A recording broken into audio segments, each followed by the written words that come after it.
on a pu faire un petit tour ce matin dans le centre de Nanterre, notamment dans ce fameux quartier Pablo Picasso, épicentre des émeutes de la première, mais surtout de la nuit dernière. Ce quartier que les forces de l'ordre ont fini au milieu de la nuit par complètement abandonner et laisser aux émeutiers, parce qu'on ne peut plus parler maintenant d'affrontement avec la police. Il s'agit vraiment d'émeutes urbaines et ce quartier en porte encore les stigmates aujourd'hui. Ce sont des dizaines, une trentaine a priori de voitures brûlées qui jonchent les rues, des rues qui sont bien évidemment complètement fermées à la circulation. Des poubelles brûlées, éventrées et brûlées servent encore de barricades fumantes au milieu de ce quartier. Et ce qu'on a vu ce matin, eh bien, ce sont les équipes de nettoyage qui sont déjà à l'œuvre, des véhicules de dépannage qui remorquent, qui enlèvent ces voitures brûlées pour tenter de redonner un semblant de vie à ce quartier.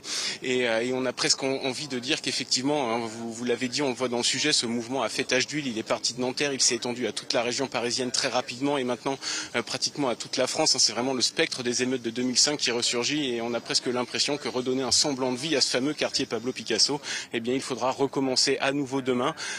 Tout va dépendre en fait de cette fameuse marche blanche dont vous avez parlé. On ne sait pas encore exactement ce qui va se passer sur cette marche blanche. Voilà, un appel a été lancé par la maman de Naël, ça c'était en début de semaine. Rendez-vous est donné à 14 h à Nanterre. Évidemment, tous les regards seront braqués vers Nanterre en début d'après-midi.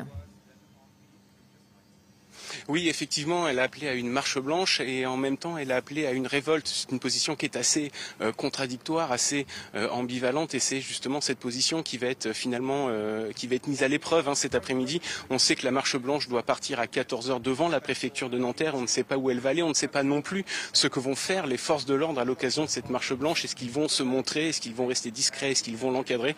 Pour l'instant, on a très très peu d'informations sur le déroulé de cette marche blanche et on ne sait pas non plus ce qui va suivre. Il y a énormément de colère toujours dans ce quartier, dans ces quartiers d'où était originaire ce jeune de 17 ans qui a été tué par la police il y a maintenant 2 jours. Et effectivement, on ne sait pas dans quelles conditions va se dérouler cette marche et si tout se passe dans le calme, si les appels au calme se multiplient, peut-être que ça pourra apaiser la tension. Mais pour l'instant, on en saura vraiment plus à partir du début d'après-midi, je vous le disais, 14 h devant la préfecture de Nanterre.